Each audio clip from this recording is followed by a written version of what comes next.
Welcome back. मैं आपका सुशील sir स्वागत करता हूं आप सबका आपके अपने YouTube channel fundamental classes Bareilly में। और दोस्तों, जैसा कि आप जानते हैं कि मैं आपको टेंस के बारे में वीडियो अपलोड कर रहा था और उस पर मैंने प्रेजेंट इंडेफिनिट की कंप्लीट वीडियो डाल दी थी। आज हम बात करेंगे प्रेजेंट कॉन्टिन्यूस टेंस की। तो वीडियो शुरू करने से पहले यदि आप हमारे चैनल पे नए हैं तो हमारे चैनल को सब्सक्राइब कर दें और सब्सक्राइब करने के बाद में सब्सक्रिप्शन बटन के बराबर में एक बेल आइकन यानी घंटी होती है, उसको जरूर प्रेस कर दें, जिससे कि हमारी आने वाली वीडियोस का नोटिफिकेशन सबसे पहले आप लोगों तक पहुंच सके और आपसे कोई भी वीडियो मिस ना हो। तो आज हम बात करेंगे प्रेजेंट कॉन्टिन्यूस टेंस की। दोस्तों, इसको समझना बहुत ही आसान है और ये आप बहुत ही आसानी से कर सकते हैं। कैसे कर सकते हैं, आइए हम बात करते हैं। देखिए, सबसे पहली चीज़, जैसा कि मैंने आपको फर्स्ट वीडियो में ये बताया था कि किसी भी चीज़ को करने के लिए उसको पहचानना बहुत ज़रूरी है। हम सेंटेंस को तब ट्रांसलेट कर पाएंगे जब हम उनको अच्छे से पहचान पाएंगे। तो आपको केवल और केवल पहचान याद रखनी है, हेल्पिंग वर्ब याद रखनी है और वर्ब याद रखनी है। आज हम इन्हीं तीनों चीज़ों की भी बात करते हैं, फिर सेंटेंस लेते हैं। तो देखिए, इसमें पहचान के लिए अगर हम बात करें तो वाक्यों के अंत में, यानी वाक्यों के अंत में, हिंदी वाक्यों के अंत में रहा है, रही है, रहे हैं आदि शब्द आते हैं। जैसे एग्जाम्पल की अगर हम बात करें कि तुम खाना खा रहे हो, वह क्रिकेट खेल रहा है, तुम बाग में टहल रहे हो, तो ये सब क्या है? प्रेजेंट कॉन्टिन्यूस टेंस है। मैंने आपको इस पहले बताया था कि कॉन्टिन्यूस का मतलब होता है लगातार जारी रहना। तो इसमें कार्य तो प्रारंभ हो जाता है और उसका अंत भी नहीं होता, हम बीच में अटके हुए होते हैं, यानी हम उस कार्य को कर रहे होते हैं, कार्य लगातार चल रहा होता है। तो पहचान की हमने बात कर ली। अब हम इसकी बात करते हैं यहां पर हेल्पिंग वर्ब की। किसकी? हेल्पिंग वर्ब की। तो मेरे दोस्तों, हेल्पिंग वर्ब इसमें आती है इज, आर, एम। और यदि हम बात करें इसकी वर्ब की, तो आप हमेशा ही ध्यान रखिए, जहां रहा, रही, मतलब रहा, रही, रहे हैं, चाहे वो प्रेजेंट का हुआ, चाहे वो पास्ट का हुआ, चाहे वो फ्यूचर का हुआ, वहाँ हमेशा ही हमको वर्ब की आईएनजी फॉर्म लगानी होती है, यानी वर्ब की फर्स्ट फॉर्म प्लस उसमें आईएनजी हमें ऐड करना होता है। आपको विशेष ध्यान रखना है, रहा, रही, रहे, ये अगर कहीं भी है तो आप अपने मन में एक चीज़ को बिठा लें कि यहाँ फॉर्म अगर कोई यूज़ हो रही है तो वो फॉर्म यूज़ होगी आईएनजी, यानी B1 प्लस आईएनजी। ठीक है, तो हमने वर्ब की बात की, तो वर्ब हमारी क्या होती है? B1 और प्लस ING। देखिए, सेंटेंस को आगे सेंटेंस को बताने से पहले हमें यह जानना बहुत ज़रूरी है कि हमारा इज का प्रयोग कहाँ होता है, आर का प्रयोग हम कब करते हैं और एम का प्रयोग हम कब करते हैं। तो आप ध्यान दीजिए कि यदि हमारा ही है, शी है, इट है, नेम है और अन्य एक वचन है। अन्य एक वचन में मैंने आपको बताया था कि लड़का है तो एक वचन है, लड़की है तो एक वचन है और लड़के हैं तो बहुवचन है। ठीक है ना? तो आपको ये भी ध्यान रखना है।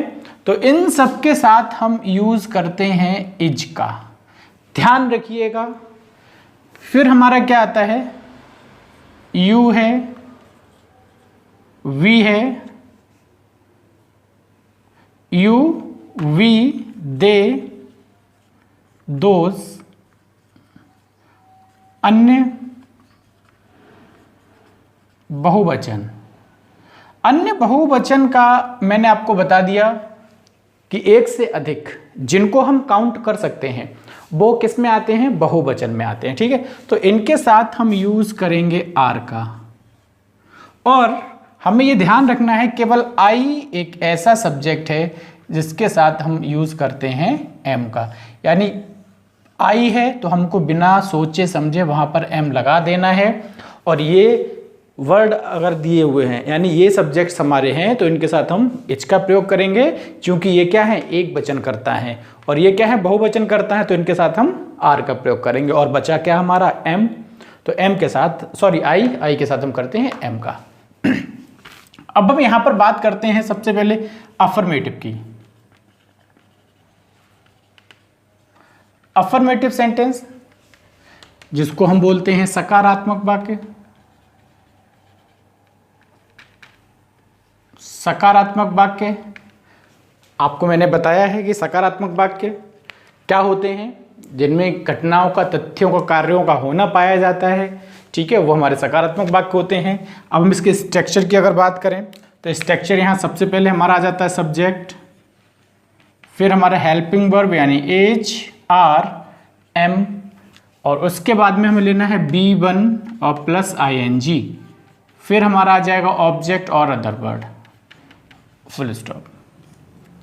अगर हम यहाँ पर एग्जाम्पल की बात करें तो एग्जाम्पल हम लेते हैं नंबर 1 कि वह खाना बना रही है। देखिए खाना बना रही है, खाना पका रही है, एक ही बात है, ठीक है। दूसरे सेंटेंस की अगर हम बात करें, तुम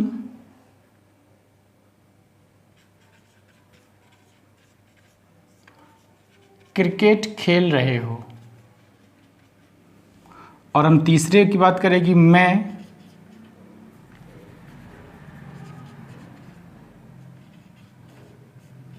तुम्हें पढ़ा रहा हूं। देखिए 3 सेंटेंस को आपको बहुत अच्छे से देखना है कि पहला ही वह खाना बना रही है, तो हमको सबसे पहले लेना है सब्जेक्ट, और सब्जेक्ट वर्ब और ऑब्जेक्ट के लिए मैंने आपको एक वीडियो सेपरेट दे दी है, आप उसको देख सकते हैं।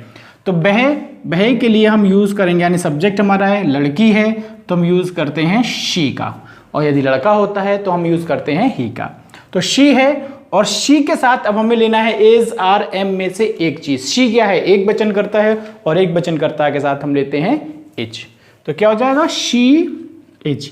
थर्ड नंबर पर वर्ब लेनी है, और वर्ब में आपको बता चुका हूं पहले भी कि जो पहचान होती है उसके जस्ट पहले लगी हुई जो चीज होती है वो हमारी वर्ब होती है। तो पहचान क्या है इसमें, रहा, रही, ठीक है ना। तो रही से पहले क्या है, बना, यानी बनाना। क्या बनाना, खाना बनाने के लिए हम यूज करते हैं कुक, उसमें ING हो जाएगा, शी इज कुकिंग फूड, ठीक है। इस तरीके से हमें इसको करना है। अब हम बात करते हैं तुम क्रिकेट खेल रहे हो, तो इसमें ध्यान रखना है बच्चों कि तुम के लिए हम यूज करते हैं यू का, और यू के साथ हम क्या का यूज करते हैं, आर का। तो यू आर। खेलने के लिए हम यूज करते हैं प्ले, उसमें हमें जोड़ देना है ING, तो यू आर प्लेइंग, और बचा क्या, क्रिकेट।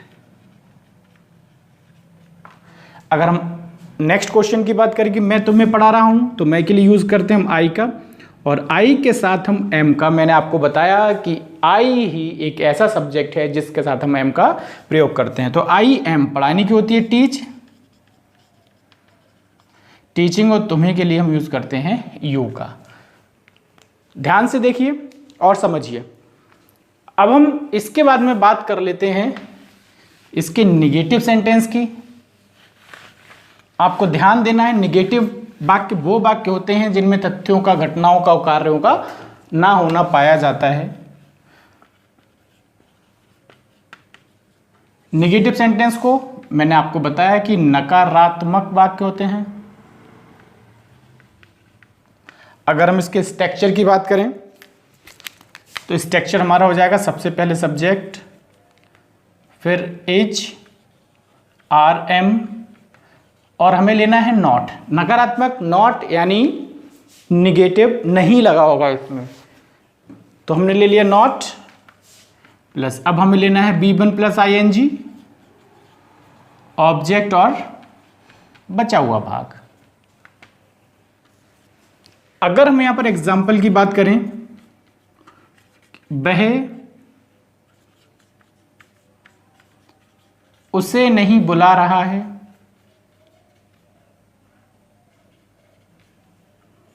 दूसरे वाक्य की बात करें, तुम मेरे साथ दिल्ली नहीं जा रहे हो। अगर हम तीसरे सेंटेंस की बात करें तो जाएगा मैं तुम्हें नहीं पीट रहा हूं।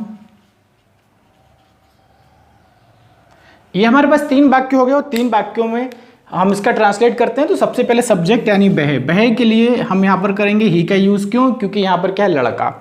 तो ही के साथ हमें यूज़ करना है इज का, तो ही इज। अब नॉट लेना है, यानी 3rd नंबर पर हमें नॉट लेना है। आपको ये विशेष ध्यान रखना है कि यदि निगेटिव वाक्य हमारा है तो तीसरा नंबर जो है वो नॉट के लिए रिजर्व होता है। तीसरे नंबर पे नॉट के अलावा कुछ भी नहीं आता है। तो ही इज़ नॉट बुलाने के लिए हम यूज़ करते हैं कॉल का, क्योंकि कॉन्टिन्यूअस है, इसमें हमें आईएनजी जोड़ देना है। ठीक है, तो ही इज़ नॉट कॉलिंग, और उसे के लिए हम हिम का या फिर हर का यूज कर सकते हैं। अब हम दूसरे सेंटेंस की तरफ चलते हैं। दूसरा सेंटेंस है तुम के लिए यू, और यू के साथ हम यूज करते हैं आर का। तो यू आर 3rd नंबर पर हमारा नॉट रिजर्व है। तो यू आर नॉट, वर्ब क्या है, जाना। क्यों? क्योंकि पहचान के जस्ट बराबर में जाने के लिए हम यूज करते हैं गो, और उसमें हमें जोड़ देना है आईएनजी। तो यू आर नॉट गोइंग कहाँ, दिल्ली, गोइंग टू दिल्ली। किसके साथ? मेरे साथ। साथ के लिए हम यूज करेंगे विद मी। अगले सेंटेंस की तरफ चलते हैं। मैं तुम्हें नहीं पीट रहा हूं, मैं के लिए यूज करते हैं आई, और आई के साथ एम। फिर क्या है, नॉट। पीटने के लिए हम यूज करेंगे बीट, उसमें आईएनजी लगा देंगे, बीटिंग, और तुम्हें के लिए यू। तो अभी हमने सीखा अफर्मेटिव और नेगेटिव सेंटेंस। अब हम बात कर लेंगे इसके इंटेरोगेटिव सेंटेंस की। और एक बात ये कि भाई आप लोग अपनी बुक से या किसी भी तरीके से प्रैक्टिस ज़रूर करें, because practice make a man perfect. आप प्रैक्टिस नहीं करेंगे तो सफल नहीं होंगे, आपको प्रैक्टिस करते रहना है। अब हम यहाँ पर बात कर लेते हैं इंटेरोगेटिव।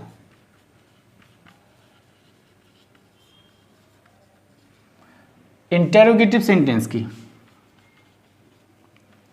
यहां पर हम सबसे पहले लेंगे ऐसे वाक्य जो हेल्पिंग वर्ब से प्रारंभ होते हैं, प्रश्नवाचक वाक्य। ठीक, तो यहां पर हम सबसे पहले लेते हैं क्या से प्रारंभ हो तो। क्या से प्रारंभ हो तो, ठीक है। क्या से वाक्य अगर प्रारंभ हो रहा है तो हमें सबसे पहले लेना है यहां पर is R M, subject not. देखिए 3rd पोजीशन पे नॉट आया है, तो अब हमें लेना है B1 प्लस ING, ऑब्जेक्ट लेना है और अदर वर्ड लेना है, देन क्वेश्चन मार्क। आपको ध्यान रखना है कि यदि हम क्वेश्चन मार्क नहीं लगाते हैं तो भी हमारा सेंटेंस रॉन्ग होगा, और क्वेश्चन मार्क लगा देते हैं तो रॉन्ग नहीं होगा। एग्जाम्पल लेते हैं हम।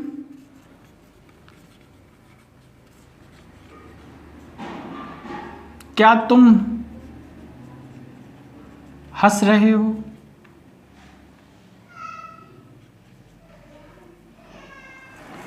दूसरा है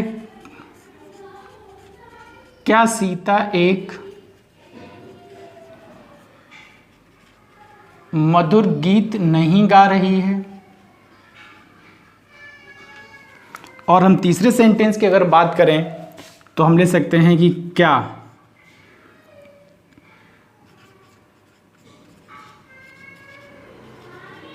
तुम अखबार पढ़ रहे हो? 3 सेंटेंस हमने ले लिए। अब इसका ट्रांसलेट करेंगे हम। तो क्या तुम हंस रहे हो, यहां पर है तुम यू, और यू के साथ हमें हेल्पिंग वर्ब लेनी है क्या, आर। तो हम किससे स्टार्ट करेंगे यहां वाक्य को, आर। तुम के लिए यू, तो आर यू। भाई हमें नॉट लेना है, लेकिन नॉट हमारा यहां पर है नहीं, इस वाक्य में कहीं भी नॉट नहीं है। नॉट हमारा ऑप्शनल है स्ट्रक्चर में। तो आर यू नॉट, हंसने के लिए हम यूज करते हैं लाफ, तो आर यू लाफ, ING उसमें लगा देंगे, तो are you laughing, right. Next question की हम बात करते हैं, क्या सीता एक मधुर गीत गा रही है? तो यहाँ पे बात हो रही है सीता की, और सीता क्या है, एक वचन है, और एक वचन के साथ हम यूज करते हैं इज का। आप देखिए, तो इज 2nd नंबर पे सीता चूंकि नाम है, सीता हो गया। नॉट लेना है हमें, बिल्कुल लेना है क्योंकि यहां पर नहीं है, तो इज सीता नॉट। ठीक है, वर्ब लेना है गा, सिंग। सिंगिंग आ, मधुर के लिए हम यूज करते हैं स्वीट, और गाने के लिए सॉन्ग। मेरे बच्चों लास्ट एग्जांपल आप देखें कि क्या तुम की होती है यू, और यू के साथ हम यूज करते हैं आर का। तो सबसे पहले हम ले लेंगे आर यू।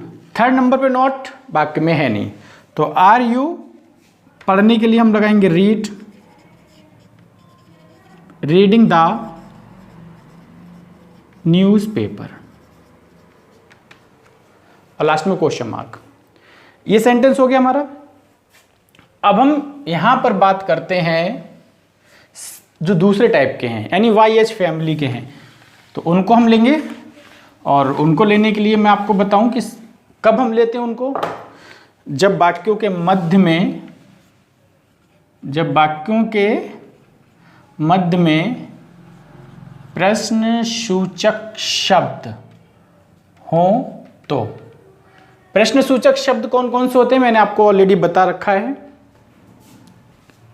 अगर आपको नहीं पता है तो मेरी एक वीडियो और भी है, उसको जाकर के आप देख लें, उसका लिंक मैं डिस्क्रिप्शन बॉक्स में दे दूंगा। और बाकी इसको ट्रांसलेट करते हैं, तो ट्रांसलेट करने के लिए सबसे पहले हम इसमें QW का यूज करते हैं, यानी क्वेश्चन वर्ड का यूज करते हैं ट्रांसलेट करने के लिए। हम एग्जाम्पल के द्वारा इसको समझते हैं कि वह क्या कर रहा है। दूसरा सेंटेंस,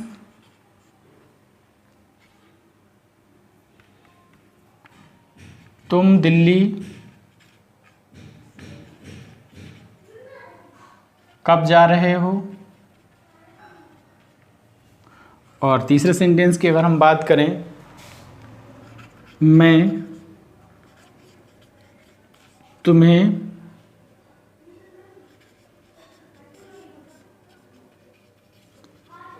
क्यों नहीं पीट रहा हूं। देखिए बहुत सारे वाक्य होते हैं, बहुत सारी वर्ब होती हैं, उनसे हम कितने भी सेंटेंस बना सकते हैं। तो हम बात करते हैं यहाँ पर, सबसे पहले हमको सर्च करना है क्वेश्चन वर्ड क्या है। सबसे पहले क्वेश्चन वर्ड को हमने सर्च किया, और क्वेश्चन वर्ड को सर्च करने पर हमें सबसे पहले क्वेश्चन वर्ड ही लिखना है, यानी क्या के लिए हम यूज करते हैं, व्हाट का। अब हमें इसके बाद लेना है इज आर एम में से एक चीज।